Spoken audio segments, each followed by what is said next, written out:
Noted and entered into the record. Senator Judge Marcos, you may proceed, ma'am.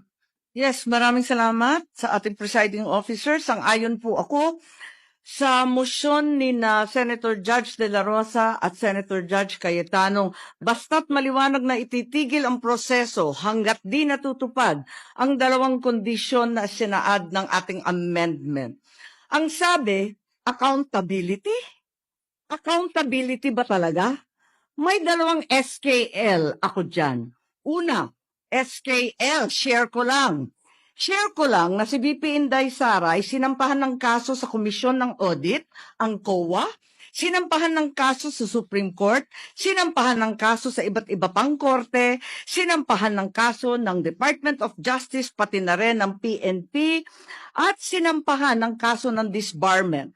At kanina lamang, may panibagong isasampang 612 million na namang confidential fund ng OVP at ng Department of Education. Walang tigil na kaso. Kung accountability ang tunay na gusto ng mga birit ng birit, bakit hindi paghusayan ng mga kaso para panagutin si VP Inday sa mga yan?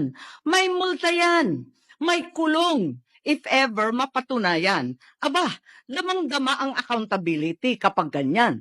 Itong impeachment na inipit, inupuan, nilimliman, minadali, ibinalibag sa Senado sa dulo ng sesyon.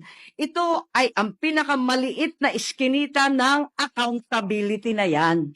Itong ipinipilit na impeachment, aminin man nila o hindi, ay para lamang manira ng imahe ng isang publiko at walang uuwian, kundi pag-disqualify kay VP Inday Sara para sa eleksyon ng 2028. Yun lamang ito. Pinahihirapan pa natin ang ating mga sarili. Alam naman nating lahat, tayo at ang sambayanan, hindi accountability ito. Tungkol ito sa pagpigil kay VP Inday Sara para sa 2028. Huwag na tayo mag-production number. Yan ang gustong puntiryahin.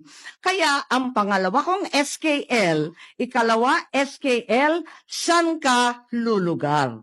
Kapag umuo ka sa pagpatuloy ng impeachment, magpadala ka sa mga ambisyoso ng 2028. Kapag pinadismiss o pinaremand mo naman, sasabihan kang pinoprotektahan mo si Inday. SKL, saan ka lulugar? Ako, sa tama. Magpakatotoo tayo, mga kapatid na hukom at senador. Malayo pa ang 2028. Maraming gutom at naghihintay ng serbisyo mula sa Senado.